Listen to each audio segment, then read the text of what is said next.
kuva ku izima kwa guverinoma ya Kongo Kinshasa ikemera ibiganiro n'umutwe wa M23 mu mboni z'abasesenguzi ba politiki basanga nta yandi mahitamo yarasigaye kuri leta ya Kongo ndetse n'abafatanyabikorwa bayo nk'uko umusesenguzi w'ibibera muri Kongo Tite Gatabazi abivuga. Turemera ko basi aho bigeze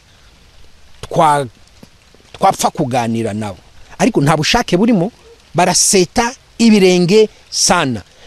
Ministre Kayikwamba ngo aho tugeze tushingiye kukuri kw'ibintu ubu twemeye kuganira.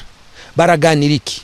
Uko kwemera nta mabura kindi, abasirikare nta kigenda, diplomasi yananiwe, politique intérieure, abapadiri bari kuvuga ati nimutaganira twe tuzashiraho ibiganiro byacu. Kujya Doha Qatar ntabwo yagiyeyo kubera ko abyishimiye, yagiyeyo kubera ko nta gisirikare asigaranye cyose.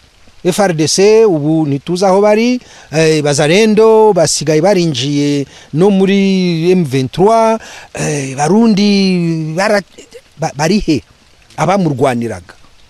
Minisitiri w'ububanyi n'amahanga wa Repubulika ya Demokarasi ya Kongo Therese Kayikwamba Wagner yatangaje ko iki gihugu kiteguye kugirana ibiganiro bitaziguye na M23 ngo bikazakurikirwa no guhagarika imirwano. Ubushake bw'ibiganiro by'amahoro nk'ibi hagati y'impande zihanganye muri Repubulika ya Demokarasi ya Kongo ni kimwe mu byo abasesenguzi barimo Dr Eric Ndushabandi bari biteze nyuma y'ibiganiro byabereye i Doha muri Qatar bigahuza Perezida w'u Rwanda Paul Kagame na Perezida wa Repubulika ya Demokarasi ya Kongo Felix Tshisekedi. Icyambere Kinshasa iri bwemere koko kujya guhura na FM23, nicyo cyambere buryo kibanza kiruze kugaragaza ko noneho ibya Qatar byatanze umusaruro. U Rwanda narwo rwatangaje ko rushyigikiye inzira z'amahoro zashyizweho n'imiryango yo mu karere hagamijwe gukemura iki kibazo. Mu itangazo ryo kuri iki cyumweru ruragira ruti: U Rwanda rwishimiye itangazo rya 23 ryerekeye kuvana ingabo zayo mu gace ka Warikare mu rwego rwo gushyigikira gahunda y'ibiganiro byo kugarura amahoro.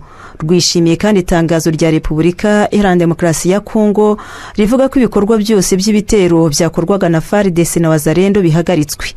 U Rwanda rwiyemeje gukorana n'impande zose kugira ngo imyanzuro yafashwe yubahirizwe, by'umwihariko mu rwego rwo kubahiriza amasezerano nk'uko biteganywa n'inama y'abakuru b'ibihugu bya East African Community na SADC, hamwe n'izindi gahunda zigamije gukemura ibibazo binyuze mu nzira irambye ya politiki n'umutekano mu karere.